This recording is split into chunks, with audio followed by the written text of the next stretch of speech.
You know, your living room should be a happy place. And are you looking at yours and just kind of not feeling the vibe? Yeah, don't worry, we've got you. We're going to be revealing our top tips to help you plan an extreme makeover in your living room. Hey guys, we're Daires and Akilah of DIY Power Couple. Welcome to our channel. Let's get real about makeovers. It's not all paint and throw pillows. This is the before of the living room makeover we just finished. It was a lot of work, and this is the result.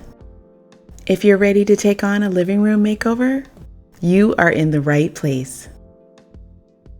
Today, we are going to be sharing practical tips to plan a living room makeover that's totally you. So let's get into it. Tip 1 is to plan and visualize. This is so important. In the makeover that we just finished, we used pictures of coastal living rooms to help us out. Yeah, and you can use anything from Pinterest boards, mood boards, pictures out of magazines, things you see online. You can use anything that speaks to you.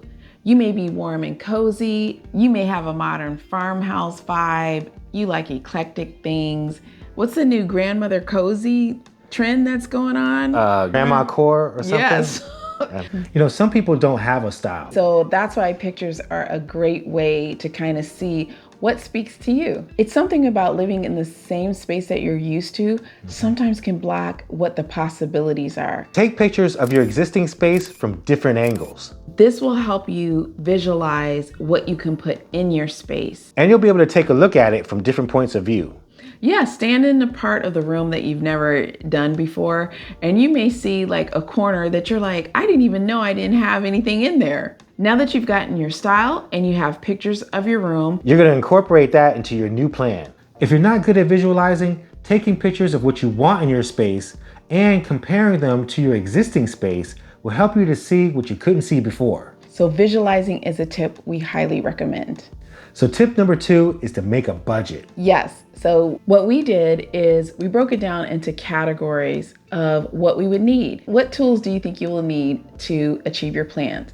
What type of products are you going to use? And also, what decor do you think that you want? Once you find everything that you like and that you want to do in your space, then you can find the price tag for each one. This will also help you to kind of know if you're getting a good deal in the future when you're comparing your prices. Some makeovers focus on decor changes and others are heavy on the home improvement side.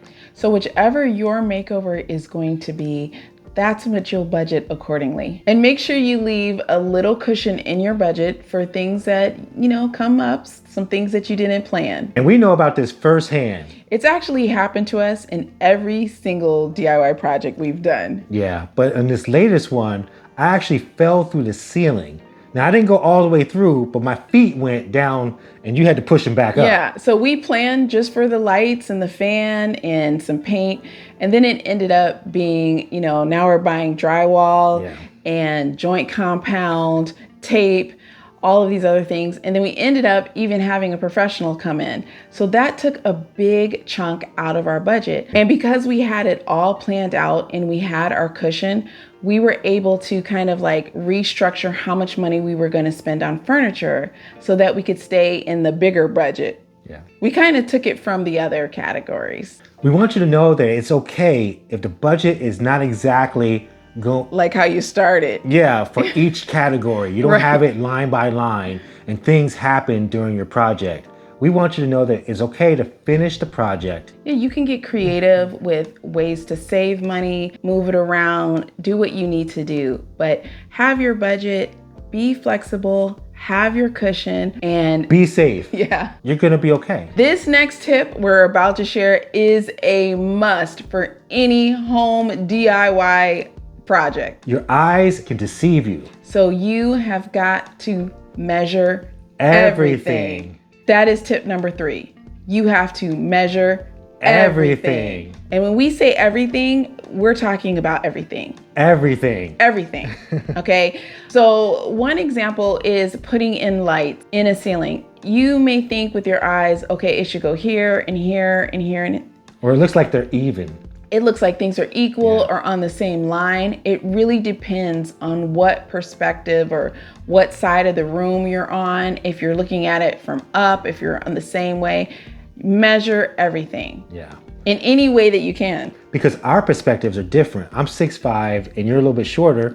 And Yeah. And so the thing is, I see things from a different angle than you do. And the kids saw things at a different angle. Like everyone Exactly. in our family sees things at a different angle.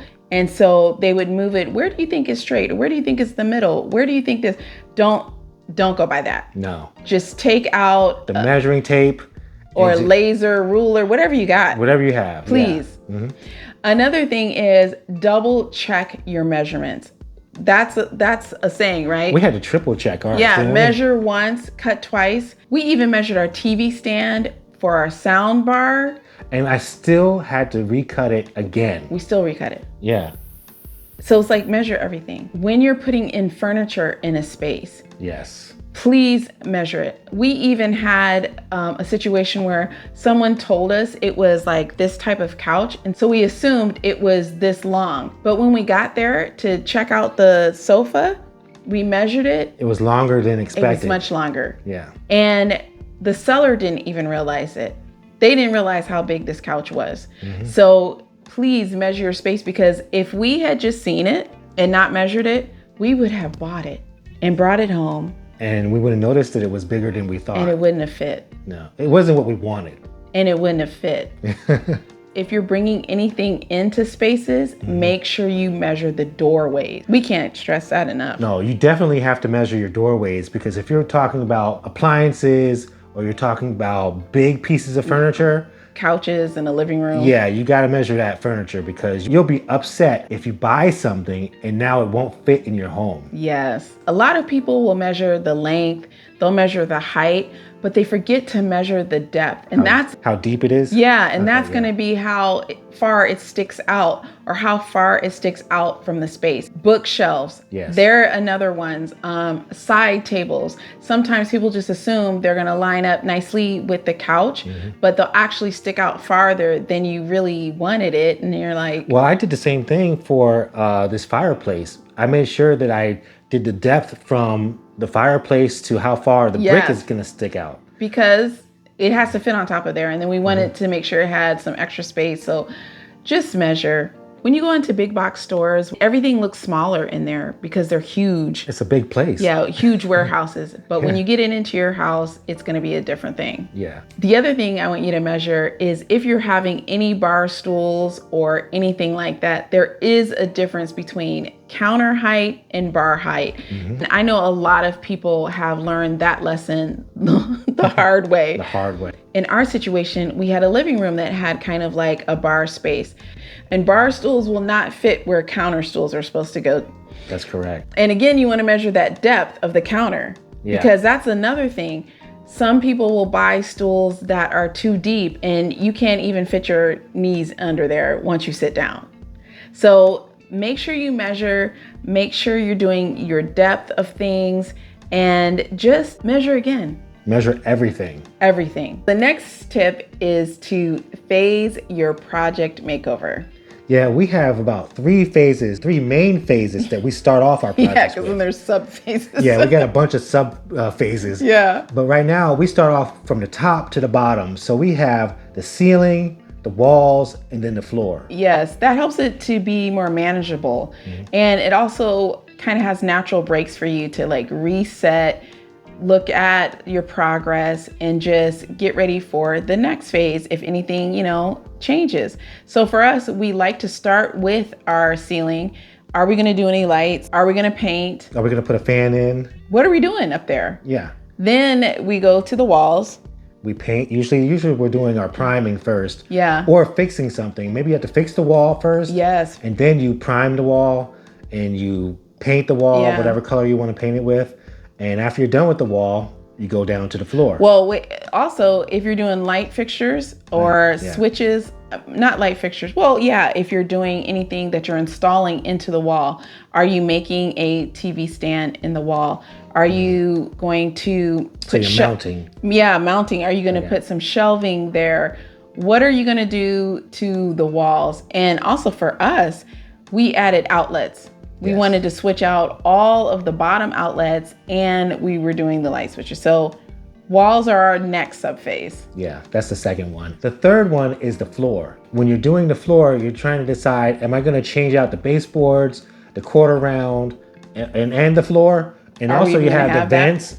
You have vents in your floors sometimes. Yes. And are you gonna change those out? How are you gonna change those out? As you plan for your extreme makeover, phases will help it to be more manageable. So now on tip 5, this is where you add your personality. This is the fun part. This is the time where you get to make a house your home. Yeah.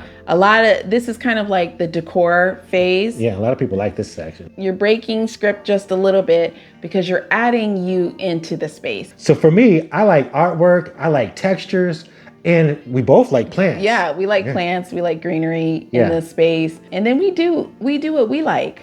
And you should do what you like too. You planned, you visualized, you went through your budget, and you did all of those things. You'll end up with a space that you love.